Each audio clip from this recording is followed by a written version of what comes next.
succès de la révolution de 1917 inspire le développement du mouvement communiste mondial et, le 11 novembre 1918, pas plus que les traités signés en 1919 et en 1920 ne ramènent la paix sur le continent européen. Depuis le mois de novembre 1918, l'Allemagne est en révolution. Les spartakistes tentent de faire en Allemagne ce que les bolcheviks ont réussi en Russie. Des grèves massives, des mutineries, des manifestations. L'insurrection se propage aux principales villes du pays. Aux modérés qui sont au pouvoir et veulent établir leur légitimité sur les élections, s'opposent les révolutionnaires qui veulent la mise en place de soviets d'ouvriers et de soldats. C'est en janvier 1919 que tout se joue. Les manifestations tournent à l'insurrection, rapidement écrasées par l'armée.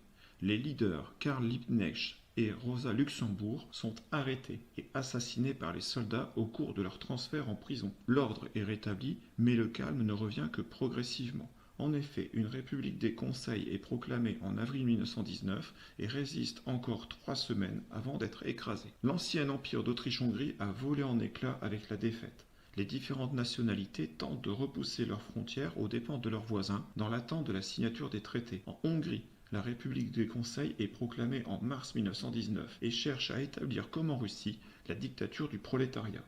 L'armée contre-révolutionnaire chasse le gouvernement communiste et se livre à partir de novembre à une terrible répression anti-communiste et anti-juive. L'Italie est bientôt touchée à son tour. Elle s'est engagée en 1915 aux côtés des Alliés contre la promesse de recevoir différentes régions de l'Autriche-Hongrie, peuplées d'Italiens. Elle a bien reçu le Trentin et l'Istrie, mais pas les secteurs de la côte dalmate qu'elle convoitait. Cette victoire mutilée concentre la crise nationaliste sur la ville de Fiume, disputée entre Italiens et Yougoslaves.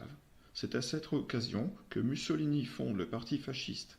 C'est à cette occasion que Gabriele D'Annunzio proclame Fiume ou la mort, en occupant la ville octroyée par le traité de Saint-Germain à la Yougoslavie avec ses anciens combattants. En octobre, les partisans de l'internationale communiste l'emportent au congrès du Parti socialiste de Bologne. Cette victoire s'accompagne d'un immense mouvement de grève en Italie, au cours duquel les ouvriers organisent des occupations armées des usines et échangent des coups de feu avec les forces de l'ordre. Pour ce qui est de la Russie, le succès de la révolution n'est pas encore assuré.